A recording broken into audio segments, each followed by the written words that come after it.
The silent school. Students in a closed academy are trapped as ghosts. I always believed curiosity was my strongest suit, a trait that propelled me toward answers others would shy away from. But on that night, it became a curse.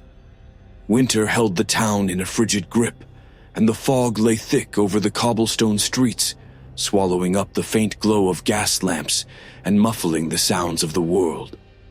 I had spent the day fighting off a peculiar sense of unease, the kind that lingered at the edges of thought, refusing to name itself. It was close to midnight when I first found the letter. I had been walking home, my boots crunching against the frost-laden pavement, when I noticed it sitting atop the iron gate of my apartment building.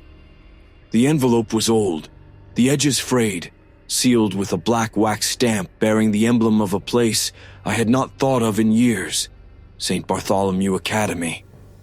I hesitated, my breath fogging the cold air as I stared at the wax seal. Memories surfaced, fragments of childhood tales about the Academy's gruesome demise decades ago. A fire had razed it to the ground, claiming the lives of its students and staff. The cause was never confirmed, and rumors ran rampant. Some whispered about arson, others spoke of occult rituals performed by the headmaster himself. Whatever the truth, the academy had been abandoned ever since, its charred remains looming at the edge of town like a wound that refused to heal. Hands trembling, I broke the seal and unfolded the yellowed paper inside. Its contents were simple, almost absurd in their brevity. Come to the gates at midnight. Answers await. It was unsigned, and the spidery handwriting struck me as unnervingly deliberate, each letter sharp and deliberate. My first instinct was to toss the letter aside, but something deep within me stirred, a strange pull I couldn't explain, like an invisible tether urging me toward the forgotten ruins. Against every rational instinct, I decided to go. By the time I reached St. Bartholomew's, the fog had thickened, wrapping the landscape in a heavy, oppressive silence. The wrought iron gates, twisted and blackened with age, loomed ahead. The remains of the academy itself rose like a ghostly silhouette beyond them, its windows shattered, its walls covered in ivy that clawed desperately at the structure as if trying to pull it back into the earth. The cold deepened as I stepped closer, my breath visible in the icy air. The gates creaked open with surprising ease, the sound echoing unnaturally loud in the stillness. I hesitated, the weight of dread pressing down on me like a physical force, but the pull was stronger. It felt as if the shadows themselves were reaching out, beckoning me inside. As I crossed the threshold, the gates groaned shut behind me, the sound reverberating like the toll of a funeral bell. The grounds of St. Bartholomew's were shrouded in darkness, the pale light of the moon obscured by thick clouds. My footsteps echoed against the cracked stone path, their sharpness swallowed almost immediately by the oppressive silence. The academy stood before me, a skeletal remnant of its former glory. Its once grand facade was marred by scorch marks and decay, the entrance door hanging askew like a mouth caught mid-scream. I stepped inside, my flashlight casting a feeble beam through the gloom. The air was damp, tinged with the acrid scent of ash and mildew. My footsteps stirred the dust, which hung heavy in the air, making it difficult to breathe. The main hall stretched before me, its ceiling partially caved in, exposing the skeletal remains of beams and rafters. Moonlight filtered through the gaps, casting long, uneven shadows that seemed to move when I wasn't looking directly at them. I felt the chill before I heard it, a subtle change in the air, as if something unseen had passed through the space around me. And then the whispers began. At first they were faint, so soft I thought I was imagining them. But as I moved deeper into the hall, they grew louder, distinct words weaving in and out of coherence. My name was among them, spoken in a voice that sent chills racing down my spine. I spun around, the beam of my flashlight cutting through the darkness, but the space behind me was empty. Empty, yet alive. The walls seemed to pulse with an unseen energy, the faint remnants of voices blending with the creak of the building as it settled into itself. My footsteps grew hesitant, but the pull from earlier had not waned. If anything, it had grown stronger, urging me toward a corridor on the left. The hallway was long and narrow, its cracked tiles slick with moisture.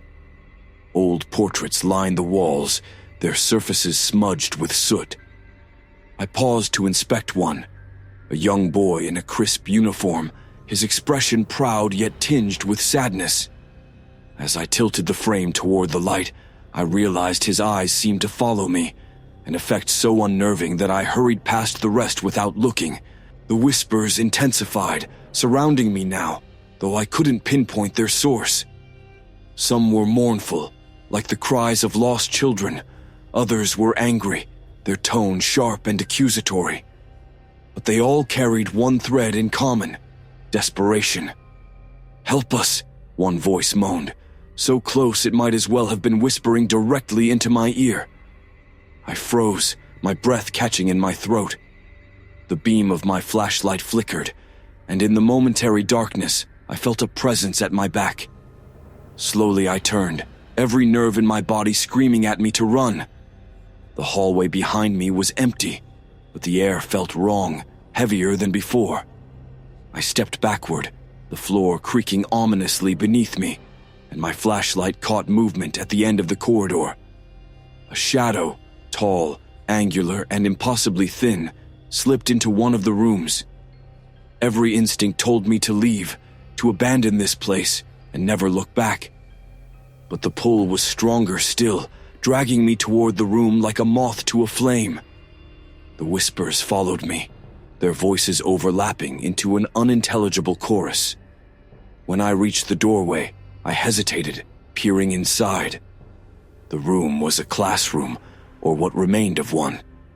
Rows of charred desks sat in perfect alignment, their surfaces warped from heat. At the front of the room, a blackboard still hung, though the words scrawled across it had long since faded into obscurity. And then, I saw them. Figures, faint and flickering like projections on a tattered film reel, seated at the desks. Their faces were pale, their features blurred, yet I could feel their eyes on me. The air was thick with their sorrow, their mouths moving silently as if caught in an endless loop of speech. I stumbled back, clutching the doorframe for support. One of the figures turned, its hollow eyes locking onto mine. Its mouth moved, but the whispers rose to a deafening crescendo, drowning out whatever words it was trying to form. And then they were gone. The room was empty, as if nothing had ever been there. I stumbled back into the hallway, my heart hammering in my chest. The pull had not lessened, but my resolve faltered. Whatever answers awaited me in this place, I was no longer certain I wanted to find them. I lingered in the hallway far longer than I intended, trying to gather my courage to move forward. My breaths came fast and shallow, fogging in the icy air as I stared into the blackness beyond. The whispers had faded, replaced by a deafening silence that pressed against my ears like cotton. The pull was still there, but so was the gnawing dread clawing at my insides. I tightened my grip on the flashlight, its feeble beam shaking as I stepped away from the classroom door. Ahead, the corridor stretched endlessly, its floor warped and buckled by time. The light flickered intermittently, casting fleeting shadows across the crumbling walls. A door at the end of the hall caught my eye. It was different from the others, larger, with ornate carvings etched into the dark wood. It felt out of place, too intact, too deliberate, as if untouched by the decay that consumed the rest of the school.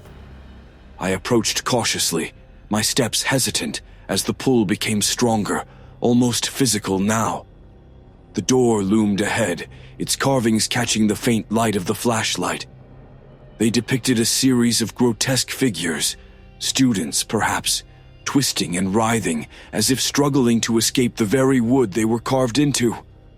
Above them, a robed figure stood with outstretched hands, its face obscured but unmistakably commanding. My stomach churned as I reached for the handle. It was cold to the touch, sending a sharp jolt through my fingertips. The door resisted at first, its hinges groaning in protest, but it swung inward with an eerie finality. The room beyond was a library, though it hardly resembled the ones I had known in life. It was vast, its shelves stretching impossibly high, their contents shrouded in shadow. The air smelled of mildew and old paper, tinged with something metallic. A faint blue light pulsed in the center of the room, casting long spectral shadows that danced across the walls. At the center of the light stood a single table, a grand ledger resting atop it. The book was enormous, its leather-bound cover cracked with age. An ornate quill sat beside it, the nib glinting faintly in the cold light. I approached slowly, my footsteps muffled by the thick layer of dust carpeting the floor. The air seemed to hum, a low vibration that resonated deep in my chest. The pull was almost unbearable now, urging me toward the book like a magnet. When I reached the table, I hesitated, my hand hovering over the cover. Something told me that opening the ledger would unravel everything, that whatever secrets it contained would shatter the fragile boundary between what I understood and the unthinkable. But the pull was relentless, and my curiosity won out. The ledger opened with surprising ease, its brittle pages crackling like fire. The text was handwritten, the spidery scrawl looping and uneven. I scanned the first few pages, which appeared to be a record of the school's history, names, dates, and mundane details about its establishment. But as I flipped further, the entries became strange. The handwriting grew erratic, the ink darker, almost as if it had been scrawled in blood. The names began to repeat, some of them crossed out violently. Beside them were cryptic annotations, condemned, lost, claimed. My stomach turned as I recognized some of the names from the portraits in the hallway, and then I saw the entry that stopped me cold. Ritual initiated, 12th October 1957. Purpose, to summon protection. Result, catastrophic. Students tethered, fire unleashed. They are neither alive nor dead, bound to this place forever. The words blurred as my vision swam. I gripped the edge of the table to steady myself, my mind reeling. The fire wasn't an accident. It was the result of a ritual, a grotesque act carried out by the headmaster in a desperate attempt to shield the school from something. My hands trembled as I turned the page. A letter was tucked between the sheets, its edges brittle with age. I unfolded it carefully, my breath catching as I read. To whomever finds this, I did not mean for this to happen. The ritual was intended to protect the students, to summon a guardian against the forces I feared would consume us all. But something went wrong. The entity I called upon was not a protector. It was a devourer. The students are now trapped, their souls bound to this place. The guardian remains incomplete, its hunger unsated. Should someone attempt to release them, they must finish what I could not. Complete the ritual and free the students. But be warned, the price will be steep. Headmaster Adrian Lockwood. My heart raced as the words sank in. The students, those flickering figures I had seen, weren't spirits in the traditional sense. They were trapped, their souls tethered to this place by a ritual gone awry. And the entity that had caused it all was still here, lurking in the shadows, waiting for someone foolish enough to try and complete the headmaster's work. I staggered backward, my mind a whirlwind of fear and confusion. The blue light in the room grew brighter, pulsing in time with my racing heartbeat. The whispers returned, louder now, more insistent. "Help us!" they cried, their voices layered with desperation and anguish. The pull intensified, dragging me toward the far corner of the library where a second doorway loomed. My legs moved on their own, the whispers growing deafening as I approached. I didn't want to go through that door, but I had no choice. The doorway led to the Academy's auditorium, or what was left of it. The space was cavernous, its ceiling partially caved in, exposing the night sky. Rows of charred seats stretched into the darkness, their surfaces scorched and twisted. At the center of the stage, a faintly glowing circle had been etched into the blackened wood, its edges lined with strange symbols that pulsed faintly like embers. As I stepped closer, the temperature dropped sharply, and the air grew heavy with the scent of smoke and ash. The whispers became a cacophony, their voices overlapping into an unintelligible chorus that pressed against my ears. And then, the shadows moved. At first, it was subtle, a flicker in the corner of my vision. But as I approached the circle, the darkness coalesced, forming a shape. It was tall and impossibly thin, its limbs angular and wrong. Its face, or what passed for one, was a shifting void, its features constantly distorting as if it couldn't decide on a form. I froze, my body paralyzed with terror. The entity turned toward me, its void-like face locking onto mine.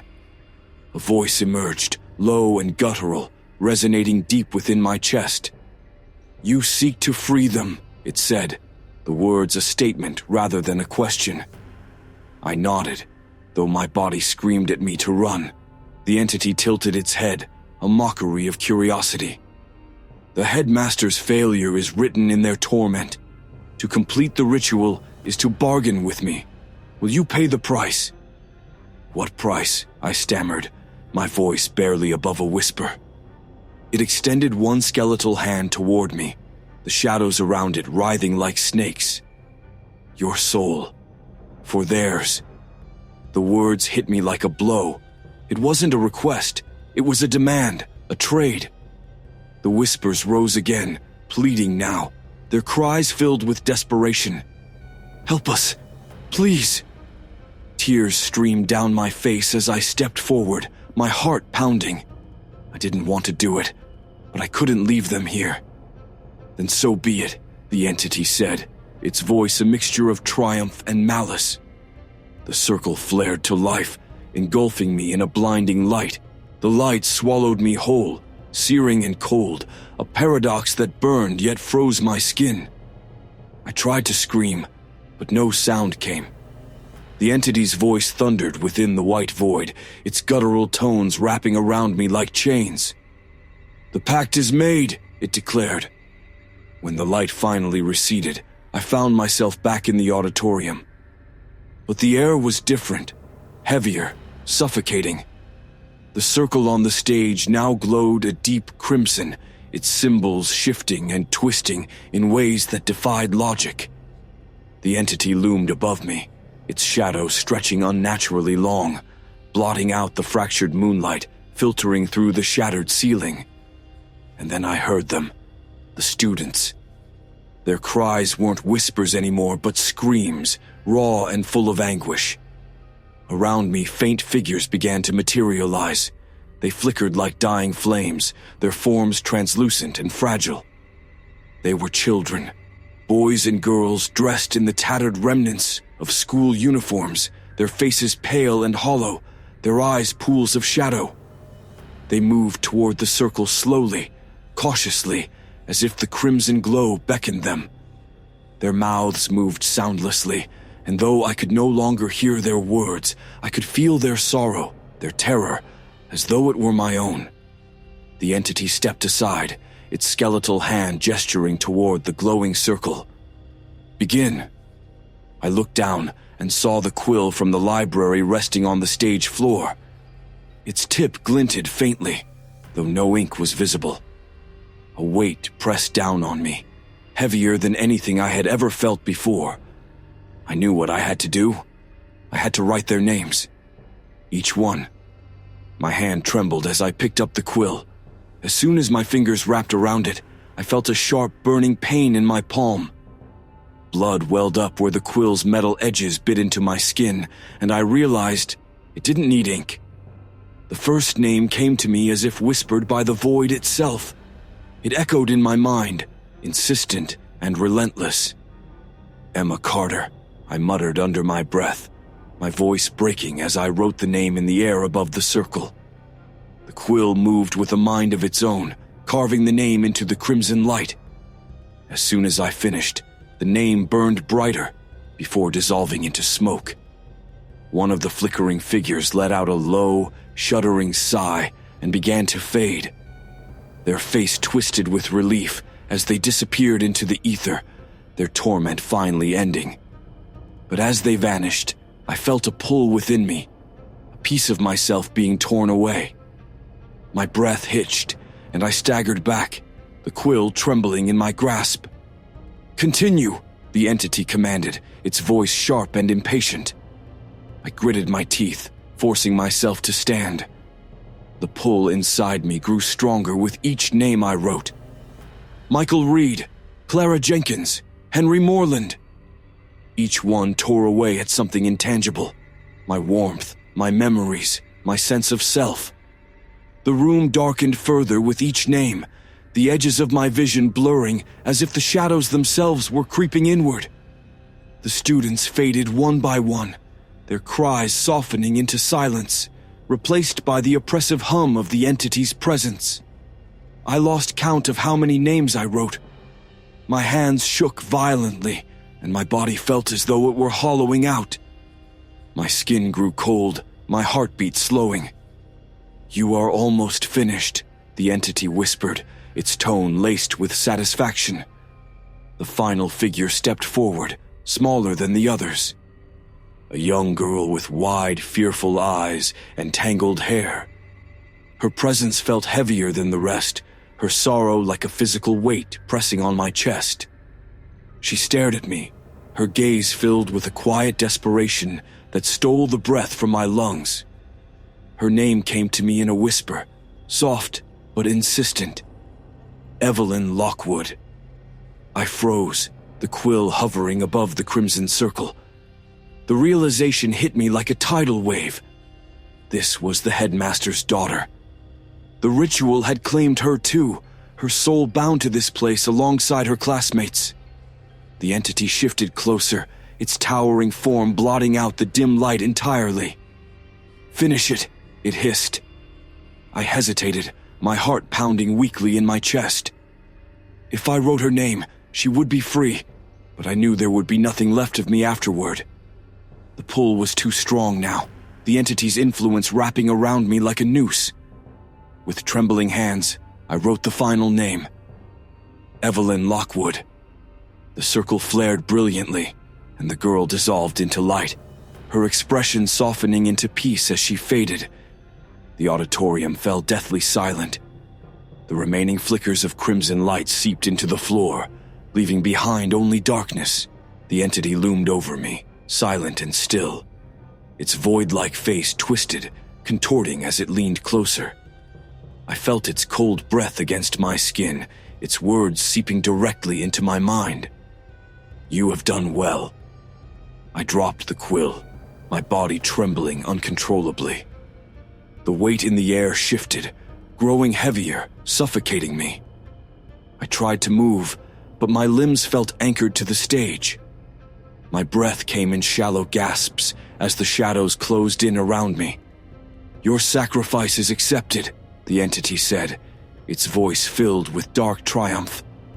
"You shall remain as guardian of this place, a silent sentinel to the torments you have ended, and when another comes, the pact shall continue." "No!" I tried to scream, but the words died in my throat. My vision dimmed as the darkness consumed me. When I awoke, I was standing at the gates of St. Bartholomew's, the cold iron biting into my palms. The fog was thick around me, and the air carried an unnatural stillness. I turned, but my body no longer felt like my own. The academy loomed in the distance, its ruined halls whispering with life once more. And I could feel them, the students, their faint presence lingering just beyond the veil. I reached for the gate, but my hand passed through it like smoke. I was bound now, just as they had been, the new silent keeper of St. Bartholomew's. And as I stood there, the whispers returned, faint but unmistakable. They were waiting for the next visitor foolish enough to answer the call.